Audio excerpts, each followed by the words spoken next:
ආයුබෝවන් බුද්ධ තීර්ථ නාලිකාවට ඔබව සාදරයෙන් පිළිගන්නවා. ශ්‍රී ලංකාවේ අභිමානවත් ඉතිහාසය දෙස ආපසු හැරී බැලීමේදී අපට නිරන්තරයෙන් අසන්නට ලැබෙන්නේ රජකම උදෙසා කෙරණු මහා සටන්, ලේවැගිරීම් සහ බලය වෙනුවෙන් දිවිපිදු රජවරුන්ගේ වීර කතායි. නමුත් ඒ සියලුම රාජකීය සම්ප්‍රදායන්ට සහ පීතෘමූලික බලයට අභියෝග කරමින් තම හදවතේ නැගුණු අසීමිත ප්‍රේමය වෙනුවෙන් ලෝම වසඟ කළ හැකි වූ කිරුලක් පවා පසෙකළු අපූරු කුමාරයෙකු ගැන ඔබ අසා තිබෙනවාද?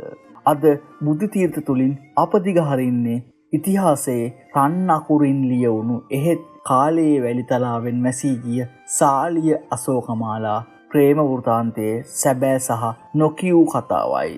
හුදෙක් ජනප්‍රවාදයකට එහා ගිය පුරාවිද්‍යාත්මක සාක්ෂි සහ වාරිතාක්ෂණයේ අසිරිමත් මතකයන් සමගින් ඔවුන්ගේ ජීවිතයේ සැඟවුණු පැතිකඩයන් සොයා අපි අද පියමන් කරමු.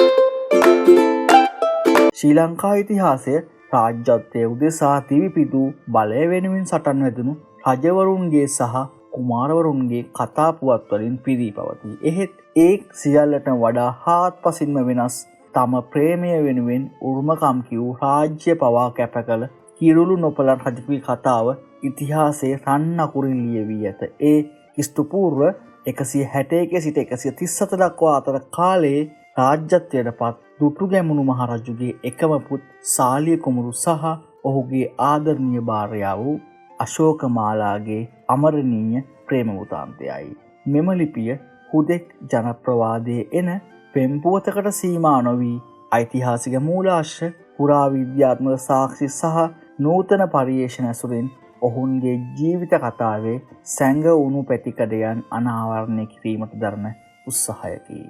සාලිය කුමරුගේ කතාවේදී අශෝකමාලාවන් බොහෝ විට හඳුන්වන්නේ සැඩොල් කුලයේ තරුණියක් ලෙසය. මහාවංශය ඉතා සංක්ෂිප්තව ඉතාරුමත් සැඩොල් තරුණියක් කෙරෙහි ඇලුම් කළ සාලිය කුමාරයා රාජ්‍ය නොකමැති වූ බව දක්වයි.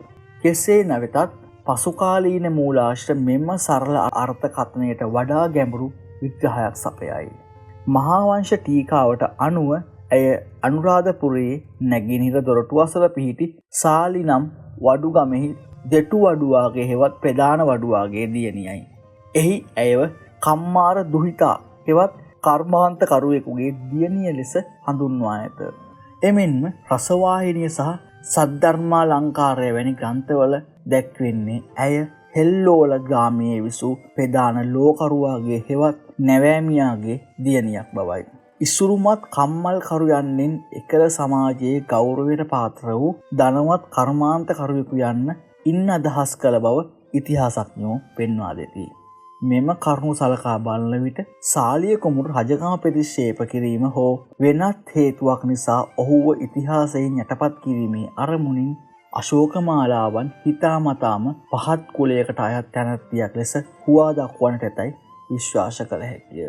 ආචාර්ය සෙනරත් පරණ විතාරණ මහතා පවසන පරිදි හෙල්ලෝල ග්‍රාමය අනුරාධපුරයේ දකුණු විහෙරටත් ඉසුරු මුනි විහෙරටත් අතර පිහිටා තිබුණි. මේ අනුව අශෝකමාලා යනු හුදෙක් පහත් කුලයක තරුණියකට වඩා සමාජයේ වැදගත් ස්ථානයක් හිමි වූ ධනවත් කර්මාන්ත කරුවෙකුගේ දියණියක් බවට සාක්ෂි පවතී. සාලිය කුමරු සහ අශෝකමාලාගේ විවාහයට දුටුගැමුණු රජු මුලදී විරුද්ධ වූ බව පොදු පිළිගැනීම වුවද සද්ධර්මාලංකාරය වැනි මූලාශ්‍රවල දැක්වෙන්නේ රජු පසුව අශෝකමාලාගේ රූප සම්පත්තිය දැක සතුටු වී ඔවුන් දෙදෙනා රන් රුවන් මත හිඳුවා අභිෂේක කරවා විවාහයට ආශිර්වාද කළ බවයි. කෙසේ වෙතත් රාජකීයත්වයේ සීමාවන්ගෙන් මිදී නිදහස් ජීවිතයක් ගත කිරීමට තීරණය කළ සාලිය සහ අශෝකමාලා අනුරාධපුරයෙන් පිටත්ව කුරුණෑගල දිස්ත්‍රික්කයේ ඇහැටුවව ප්‍රදේශයේ පිහිටි ශ්‍රී ලංකාවේ දිගම කන්ද ලෙස සැලකෙන කිලෝමීටර් 11ක් දිග ගල්ගිරියා කන්ද එවත් එදා දිගදුරු කන්ද තම වාසභූමිය කරගත්හ. ඓතිහාසිකව දුටුගැමුණු රජුගේ පුත් සාලිය කුමරු අශෝකමාලා සමග විවාහ වී ගල්ගිරියා කන්දේ ජීවත් වීමට පැමිණි බව පිළිගැනේ. මෙම ඉතිහාසය සනාථ කරන බොහෝ සාක්ෂි සහ සාධක අදටත් ගල්ගිරියා කන්දෙන් සොයාගත හැකිය. ඔවුන්ගේ මාලිගය මාලිගා තැන්න නම් ස්ථානයේ තිබූ බවට විශ්වාස කරන අතර එහි නටමුන් අදටද දැකගත හැකිය. මාලිගයට ජලය සැපයූ ඉරහඳ පොකුණු සහ ඔවුන් ගිය කෙලියේ යෙදුණේ යැයි සැලකෙන පොකුණුද මෙම ප්‍රදේශයේ පිහිටා ඇත. රජකම අතහැරියද සාලිය කුමරු තම පියා මෙන්ම රටට සේවය කිරීම අත්නොහලේය. ඔහු ප්‍රාදේශීය පාලකයෙකු ලෙස ගල්ගිරියා කන්ද ආශ්‍රිත ප්‍රදේශය පාලනය කරමින් කෘෂිකර්මාන්තය නගා සිටුවීම සඳහා සුවිශාල මෙහෙවරක් ඉටු කළේය. ඔහුගේ විශිෂ්ටතම දායකත්වය වන්නේ එම ප්‍රදේශයේ නිර්මාණය කළ වැව් පද්ධතියයි. ගල්ගිරියා කන්දෙන් ආරම්භ වන ජල උල්පත් උපයෝගී කරගනිමින් එකිනෙකට සම්බන්ධ වැව් 400කට අධික සංඛ්‍යාවකින් සමන්විත වාරි පද්ධතියක් ඔහු විසින් නිර්මාණය කරන ලදී. මෙම වැව් අදටද එම ප්‍රදේශයේ ගොවිතැන් කටයුතු සඳහා ජලය සපයයි. විශේෂයෙන්ම ගල්හිරියා කන්ද මුදුනේම අහස් වැව සහ නාගහ වැව නමින් වැව් දෙකක් ඉදිකිරීම ඔහුගේ වාරි තාක්ෂණයේ උසස් බවට කදිම නිදසුනකි.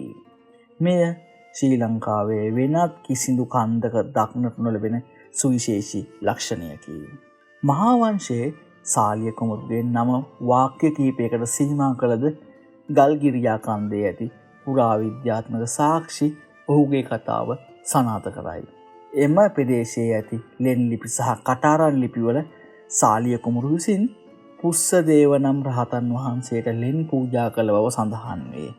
මෙය ඔහුගේ ධාර්මික ජීවිතයට සාක්ෂි දරයි.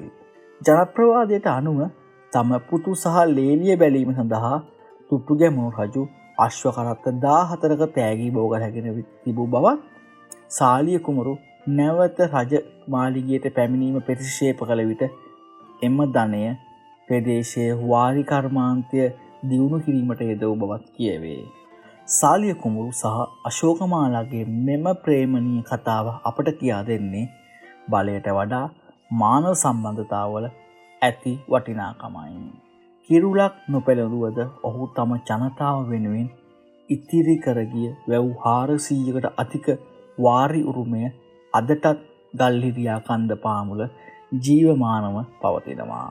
ඉතින් සැබෑ වීරත්වය යනු රජකම රැක ගැනීමද නැත්නම් විශ්වාස කළ ආදරය සහ යුතුයකම් වෙනුවෙන් ඕනෑම කැපකිරීමක් කිරීමද යන්න ඔබම තීරණය කරන්න. අද අපගෙන මේ ඓතිහාසික තොරතුරු පිළිබඳ ඔබේ අදහස කුමක්ද? පහතින් කමෙන්ට් එකක් දාන්න අමතක කරන්න එපා. මේ වගේම වැදගත් සහ රසවත් තොරතුරු තවත් දැනගන්න බුද්ධ තීර්ථ නාලිකාව සබ්ස්ක්‍රයිබ් කරලා එකතු වෙන්න. නැවතත් මෙවැනිම වීඩියෝවකින් හමු වන තෙක් ඔබට සුබ දවසක්.